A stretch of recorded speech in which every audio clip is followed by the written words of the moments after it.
Ration की दुकान में ससुराल। अरे विवेक भाई साहब, मैं आपको लिस्ट देकर जा रहा हूँ। घर में कुछ खास मेहमान आने वाले हैं। आप फटाफट से सामान पैक कर देना, मैं आधे घंटे में लेकर जाता हूँ। ठीक है भाई साहब, आप चिंता मत करिए, मैं सब पैक कर देता हूँ। आराम से आधे घंटे में लेकर जाओ। दुकान पर काफ़ी भीड़ थी। कोई आटा खरीद रहा था, कोई चावल, किसी को ब्रेड चाहिए था, किसी को दाल। इसी भाग दौड़ में बड़ा भाई विवेक छोटे भाई करण को आवाज़ लगाता है। अरे करण, तेरा चाय नाश्ता हो गया तो अब ज़रा दुकान पर काम देख ले। शर्मा जी भी लिस्ट पकड़ा कर गए हैं, मेहमान आने वाले हैं उनके घर में। जल्दी से सामान तोलना है उनका। आ रहा हूँ भैया, बस 5 मिनट। बड़े भाई की आवाज़ सुनकर करण जल्दी जल्दी दुकान में आता है और शर्मा जी की दी हुई लिस्ट को खोलकर एक एक करके उनका सामान पैक करने लगता है। 5 मिनट के बाद, अरे भैया, ये चॉकलेट कुकीज़ रखी थी इधर, परसों ही मैंने 10 पैकेट मंगवाए थे, किधर गई? और शर्मा जी की लिस्ट में ना जो सामान लिखा है, आधा तो है ही नहीं अपनी दुकान में, कहाँ से पैक करेंगे? अरे क्या बात कर रहा है करण, अभी हफ्ता भर भी नहीं हुआ, पूरा सामान मैंने भरवाया था दुकान में, कहाँ चला गया? और तुझे पता है शर्मा जी कोई आम सामान नहीं लेकर जाते, सारा प्रीमियम क्वालिटी का चाहिए होता है उनको। इनके जैसे 8-10 कस्टमर ही है अपने पास, उनके लिए अलग से स्टॉक मेंटेन करके रखता हूँ मैं। ऐसा हो ही नहीं सकता कि दुकान में सामान ना हो। कॉलोनी के बाकी लोग 50 वाला बिस्किट खाते हैं तो ये 200 वाला बिस्किट लेकर जाते हैं। ऐसे कस्टमर का तो खास ख्याल रखना पड़ता है हमको। वो सब तो मैं भी जानता हूँ भैया, लेकिन जब दुकान में सामान ही नहीं है तो इसमें मैं क्या कर सकता हूँ? आप खुद आकर देख लो। छोटे भाई की बात सुनकर विवेक का माथा ठनक गया था। उसने दुकान में चारों तरफ देखा। वाकई काजू mixture, chocolate cookies, cheese snacks, ball, premium basmati rice जैसी महंगी किस्म के आइटम दुकान से गायब थी। ये दूसरी बार हो रहा है जब शर्मा जी लिस्ट देकर गए हैं और उनकी लिस्ट का सामान हमारी दुकान में नहीं मिला है। अगर आज भी मैं दुकान में सामान नहीं है बोल दूंगा ना, तो अगली बार से वो हमारी दुकान पर आना ही बंद कर देंगे। अरे कोई भी इंसान ऐसी दुकान पर सामान खरीदने क्यों जाएगा जहाँ पूरा सामान ही ना मिलता हो? तो ऐसा कर करण, फटाफट से नुक्कड़ वाली दुकान में जा और लिस्ट में से जितना सामान अपनी दुकान में नहीं है उधर से खरीद कर लिया। MRP पर 1 रुपया ऊपर करके सामान बेचता है वो, तभी तो हमारी दुकान पर इतनी भीड़ रहती है। अब मैं उससे इतना महंगा सामान लेकर आऊँगा तो हम क्या बेचेंगे? हम तो MRP पर ही बेचेंगे ना। ये समय मुनाफा बनाने का नहीं है, कस्टमर बनाने का है। कस्टमर अपने पास रहेगा तो मुनाफा आज नहीं तो कल हम उससे कमा ही लेंगे। लेकिन आज तूने सामान देने से मना कर दिया तो वो फट से नुक्कड़ वाली दुकान की तरफ निकल जाएगा। समझ में आ रहा है तुझे? अरे छोटे, यही तो होता है व्यापार का गुरु मंत्र, जो तुझे धीरे धीरे समझ में आएगा। ठीक कह रहे हो भैया, आपके साथ रहकर अभी बहुत कुछ सीखना है मुझे। आपका आशीर्वाद रहेगा ना तो हमारी ये दुकान दिन दोगुनी रात चौगुनी तरक्की करेगी। हम दोनों भाई राम लखन की तरह कंधे से कंधा मिलाकर अपने बिजनेस को ऊपर पहुंचाएंगे। हाँ छोटे, तेरी मेहनत में कोई कमी नहीं है, मैं जानता हूँ। तू पूरी लगन से दुकान में मेहनत कर रहा है, लेकिन कोई तो है जो हमारी थाली में छेद कर रहा है। तभी तो इस थाली में चाहे जितना भर लो हमेशा खाली ही नजर आती है। विवेक को समझते देर ना लगी कि आखिर दुकान का सामान कहाँ गायब हो रहा है। कुछ देर के लिए दुकान को छोटे भाई करण के पास सौंपकर विवेक गुस्से में पैर पटकता हुआ अंदर जाता है। माँ, रश्मि, शीला, इधर आओ तीनों। ये बताओ, ये दुकान मैंने आखिर किस लिए खोली हुई है? अगर सारा सामान आप लोगों को घर में ही इस्तेमाल करना है तो मैं दुकान बंद कर देता हूँ।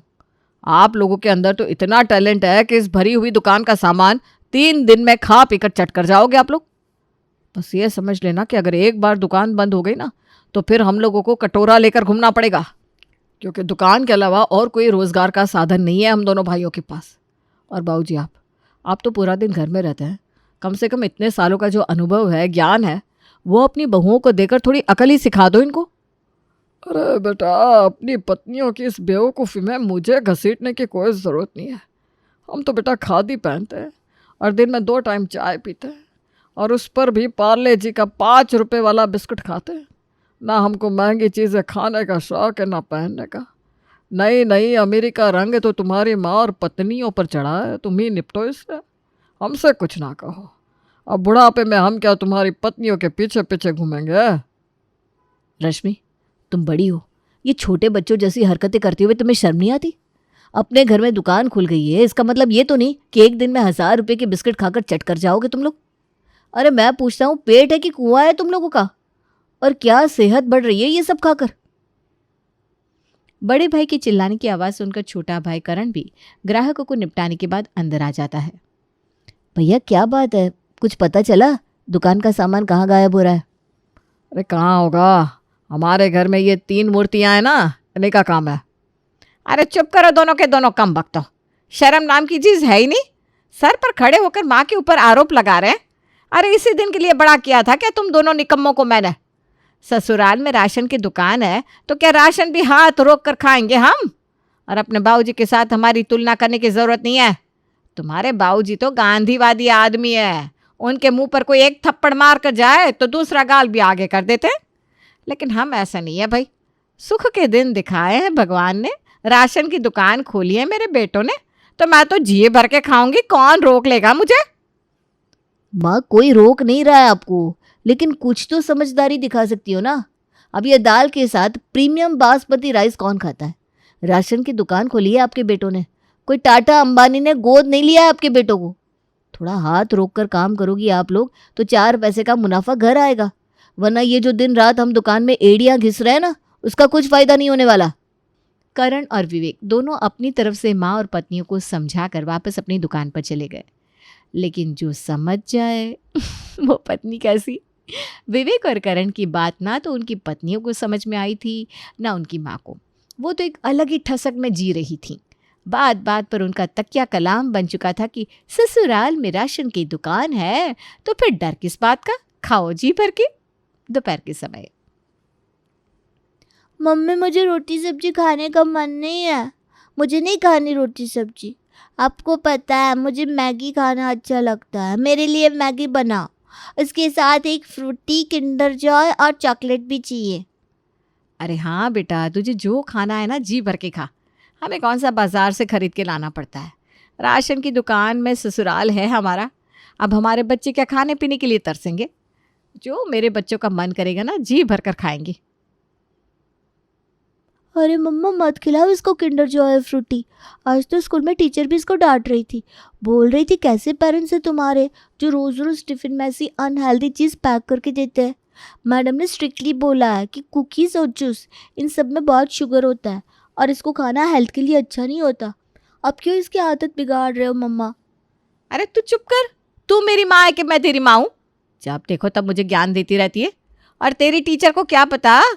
अरे हमारे बच्चे हमारे पैसों का खा रहे हैं, उसकी सेहत पर क्या असर पड़ रहा है? और दुनिया का कौन सा ऐसा बच्चा है जो चॉकलेट बिस्किट नहीं खाता, जूस नहीं पीता? हाँ बस हमारी राशन की दुकान है तो हमारे बच्चे थोड़ा ज़्यादा खाते हैं। जलते हैं लोग बेटा तुम लोगों के स्टेटस से। बाकी बच्चों को दिन में 1 चॉकलेट मिलती है, तुम्हें 4-5 मिल जाती है। सबके नसीब नहीं होती ना इतनी सुख सुविधा। बस इसीलिए तुम्हारी टीचर भी ना चिढ़ रही है तुमसे। रश्मि को किसी की भी बात समझ में नहीं आ रही थी।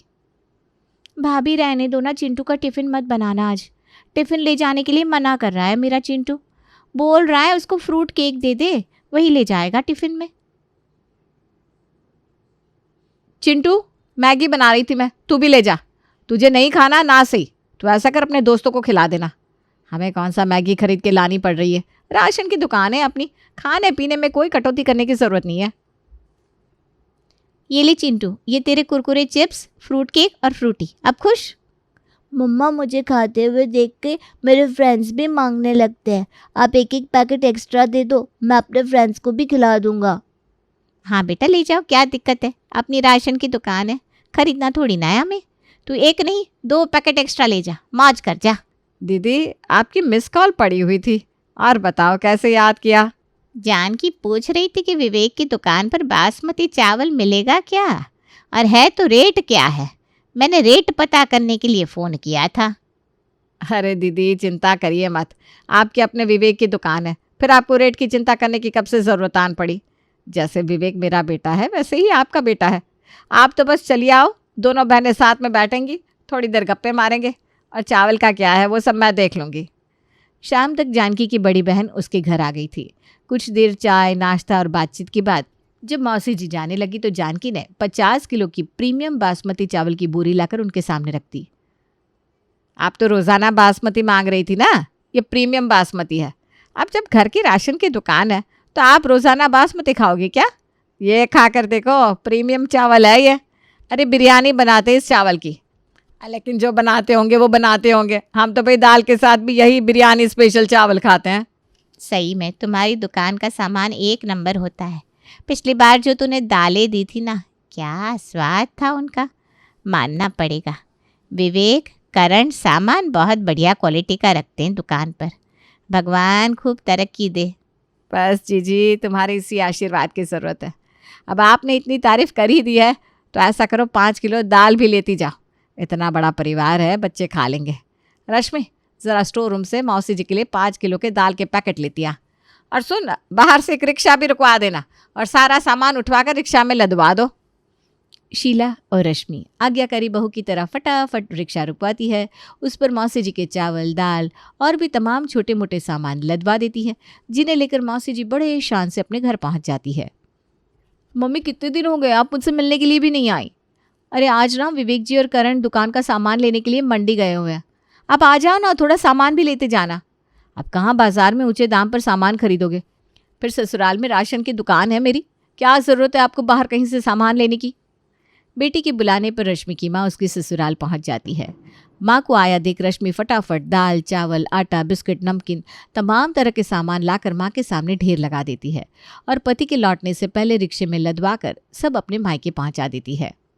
अरे शीला, ये मैं कल्याणपुरी से गुजर रही थी, तूने बताया था ना तेरा ससुराल इधर ही है। तू अगर फ्री हो तो मैं आ जाऊँ तेरे घर। अरे हाँ, आजा, बिल्कुल आजा, इसमें पूछने जैसी क्या बात है। किसी से भी पूछ लेना विवेक किराना स्टोर किधर है। अरे सीधा घर छोड़कर जाएंगे, बहुत नाम है हमारा इस इलाके में। शीला की बात सुनकर उसकी सहेली बड़ी इम्प्रेस हो जाती है और जल्दी से उसके घर पहुंच जाती है। शीला, मानना पड़ेगा, बड़ी भीड़ है तेरे हस्बैंड की शॉप पर। तो वैसे घर की राशन की दुकान की ना कई सारे फ़ायदे हैं, हाथ खोल के खर्च कर सकते हैं, कोई हिसाब किताब लेने वाला भी नहीं होता। हमारे घर में तो हमारी सासू माँ तेल, नमक, हर चीज़ का हिसाब रखती है, बिल्कुल दिमाग ख़राब कर देती है बाय गॉड। अरे तो छोड़ना, ये सास ननद की बातें, इनका तो काम ही होता है दिमाग खराब करना। तो चाय पी और ये वाले बिस्किट टेस्ट कर, ये हमारी दुकान की ना स्पेशल वैरायटी है। पूरे कल्याणपुरी में सिर्फ हमारी शॉप पर मिलते हैं ये स्पेशल बिस्किट्स। अरे वाह यार, बहुत टेस्टी है ये तो, मज़ा आ गया खाकर।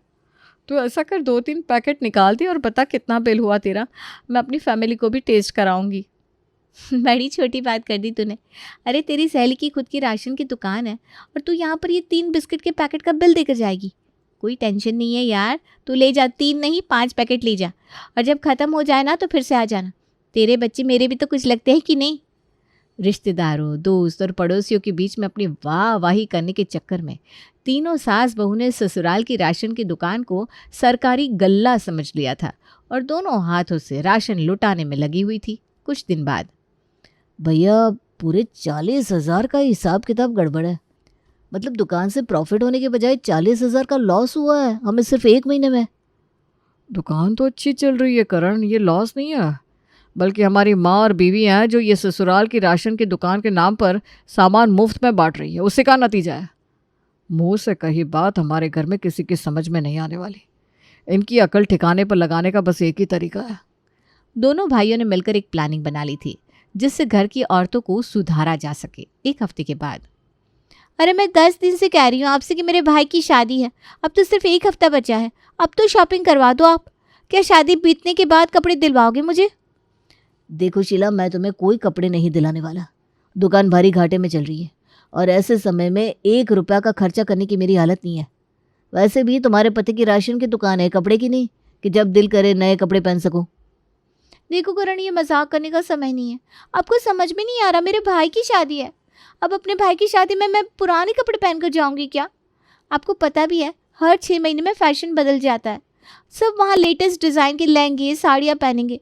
मैं क्या अपनी शादी का 10 साल पुराना लहंगा पहनकर घूमूंगी वहाँ पर? तुम वहाँ पर शादी का लहंगा पहनोगी या अपने घर में पहनने वाली साड़ियाँ पहनकर काम चलाओगी, ये तुम देख लो। मुझे समझाने की कोशिश करना बेकार है। और वैसे भी तुमने आज तक मेरी कौन सी बात समझने की कोशिश की है जो मैं तुम्हारी बात समझूं? जब से घर पर राशन की दुकान खुली है तब से लेकर आज तक हम दोनों भाई तुम लोगों को लगभग हर रोज़ ये बात समझा रहे हैं कि संभल कर खर्चा करो, ये मुफ्त में बांटना छोड़ दो। लेकिन तुम लोगों को हमारी बात समझ में आती नहीं। अरे बेटा, क्यों दिल दुखा रहे हो मेरी बहू का? इतना पैसा कहाँ ले जाओगे आखिर तुम लोग? समाज में उठना बैठना भी तो होता है इंसान को। क्या अब बिगड़ गया अगर अपने जानने वालों को थोड़ा बहुत सामान हम लोगों ने गिफ्ट में दे दिया तो? अपने घर की राशन की दुकान है, हम इतना भी नहीं कर सकते क्या? अरे बस भी करो भाग्यवान, इतना कुछ हो गया है घर में, लेकिन अभी भी तुम्हें शर्म नहीं आ रही? तुम्हारी राशन की दुकान है तो तुमने खूब राशन बांटा अपने रिश्तेदारों को। तुम्हारे भाई की भी तो कपड़ों की दुकान है। तो ऐसा करो, तुम तीनों सास बहू वहीं चले जाओ और देखो तो सही, एक बार वो अपने कपड़े की दुकान से तुम्हें मुफ्त में कपड़े देते हैं या नहीं। माँ जी, बाबूजी एकदम ठीक कह रहे हैं। हम तीनों मामा जी की दुकान पर चलते हैं। अरे इतने सालों से मुफ्त राशन दे रहे हैं हम सबको, क्या हम लोगों को एक एक साड़ी नहीं दिलवा सकते वो? बाबूजी, अभी इतना भी कलयुग नहीं आया। नेकी का बदला लोग नेकी से ही देते हैं। अब आप देखना, बिना पैसों के साड़ी लेकर आएंगे हम तीनों। तीनों सास बहू सज सवर के सास के भाई की दुकान की ओर निकल पड़ती हैं। वहां पहुंचकर वो तीनों अपने लिए एक एक साड़ी पसंद कर लेती हैं और जैसे ही साड़ी उठाकर चलने लगती हैं, पीछे से मामा जी उन्हें आवाज़ लगाते हैं। अरे बहन, साड़ी लेकर कहाँ भागी जा रही हो? 16,000 का बिल हो गया है तुम्हारा। बिल यहीं दोगी या घर पहुँचा दूँ? क्या बात कर रहे हो भैया? अपनी इकलौती बहन से बिल लोगे क्या? तुम भूल गए हर महीने राशन का सामान भिजवाती हूँ मैं। मैंने आपसे कभी बिल लिया क्या? देखो बहन, बुरा मत मानना, घोड़ा अगर घास से यारी करेगा तो खाएगा क्या? तूने जो किया वो तेरी मर्जी, लेकिन मैं अपनी दुकान का सामान मुफ्त में नहीं दे सकता। अगर ऐसे ही सबको मुफ्त में साड़ियाँ बांटने लगूंगा तब तो 2 दिन में ही सड़क पर आ जाऊंगा मैं। मामा जी की बात सुनकर तीनों सास बहू अपना समूह लेकर वापस घर लौट आती हैं। क्या हुआ भाग्यवान, खाली हाथ लौट आई तुम तीनों सास बहू? साड़ी देने से मना कर दिया क्या तुम्हारे भाई ने? माफ़ कर दीजिए जी, गलती हो गई हम तीनों से। हम अपनी गलती मानते हैं। आगे से ना तो हम अपनी दुकान का सामान किसी को मुफ्त में देंगे और ना ही घर में एक भी दाना राशन का बर्बाद करेंगे। घर की राशन की दुकान है तो क्या हुआ, सामान तो आप लोग भी बाज़ार से खरीद के लाते हैं ना, पेड़ पर तो नहीं लगता। हमें अपनी गलती का एहसास हो गया है, हमें माफ़ कर दीजिए। तीनों सास बहू की माफ़ी मांगने पर विवेक, करण और उनके पिताजी उन्हें माफ़ कर देते हैं और फिर उसके बाद विवेक किराना स्टोर फिर से मुनाफे में चलने लगता है।